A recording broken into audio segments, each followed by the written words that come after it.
Bom dia, turma do oitavo ano. Estamos aqui para mais uma aula de História e hoje estaremos dando continuidade ao assunto que iniciamos na aula passada, Brasil, emancipação política. Na aula passada, nós havíamos falado acerca da vinda da corte portuguesa para o Brasil.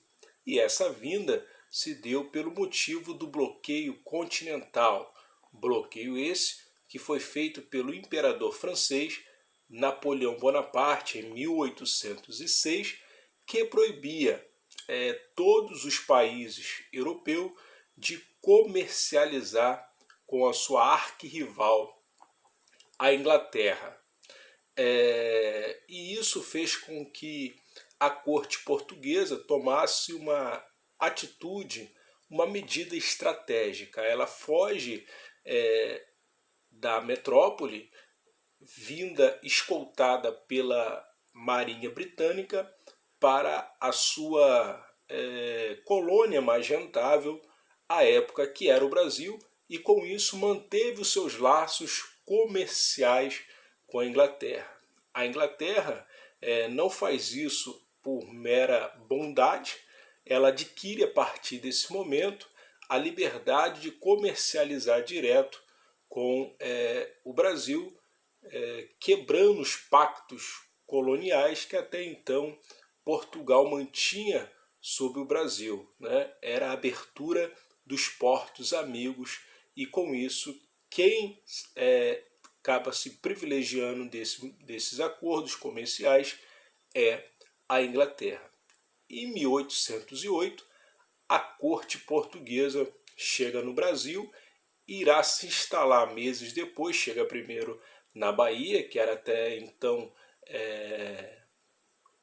o pulmão econômico da colônia, porém meses depois vai para o Rio de Janeiro, se instala na cidade do Rio de Janeiro e o Rio de Janeiro passa a se transformar numa cidade na cidade mais importante não só da colônia, como de todo o reino português. Não à toa que o Brasil sai da categoria de colônia e ascende à categoria de Reino Unido. Mas a vinda da corte portuguesa para o Brasil não irá acalmar as agitações que já haviam acontecido em outros momentos no Brasil, como a Inconfidência Mineira e a Conjuração Baiana. Ao contrário disso, eu acho que os ânimos ainda mais se acirram a partir desse momento, e isso nós podemos comprovar com a chamada Revolução Pernambucana, que acontece em março de 1817. Agora, quais foram os motivos da Revolução Pernambucana? E aqui nós podemos enumerar alguns desses motivos. Um dos primeiros motivos, um dos mais importantes, é econômico, pois é um período de declínio do açúcar brasileiro. Pernambuco era um dos grandes produtores do açúcar e também do algodão. Isso se deu devido à concorrência do açúcar das Antilhas e do algodão, que na Europa começa também a sua produção em larga escala, e isso vai fazer com que o Brasil perca território econômico através dessas concorrências. Aliados a isso, havia também a insatisfação pernambucana com a presença maciça de portugueses nos cargos administrativos e além do aumento dos impostos com a vinda da corte portuguesa para o Brasil para manter aquela que é agora a capital, Rio de Janeiro. Todos esses motivos vai fazer com que surja um movimento de insurgência. Em 6 de março de 1817, acontece de fato a Revolução Pernambucana. E aí os insurgentes vão as ruas. De um lado estava os comerciantes, estavam os tropeiros, os libertos, né? E do outro lado estavam os portugueses que tinham o apoio do governo. Começa nesse momento essa revolução que tinha como objetivo a separação pernambucana de Portugal. Além disso, eles queriam a expulsão dos portugueses dos cargos administrativos e a instauração de uma república nessa capitania pernambucana. O que vai acontecer é que Dom João do Rio de Janeiro enviará tropas para Pernambuco e essas tropas irão reprimir violentamente o movimento e os líderes serão alguns presos e outros serão condenados à morte. Enquanto isso, está acontecendo uma agitação de insatisfação também em Portugal. Os comerciantes portugueses, principalmente do Porto, e por isso esse movimento fica conhecido como Revolução do Porto, estão insatisfeitos com a vinda de Dom João para o Brasil. Isso porque acarretou no declínio econômico de Portugal, devido aos laços comerciais que foram acordados entre Portugal e Inglaterra, vai fazer com que a economia portuguesa ela entre em declínio, além da não presença, da ausência do rei na metrópole.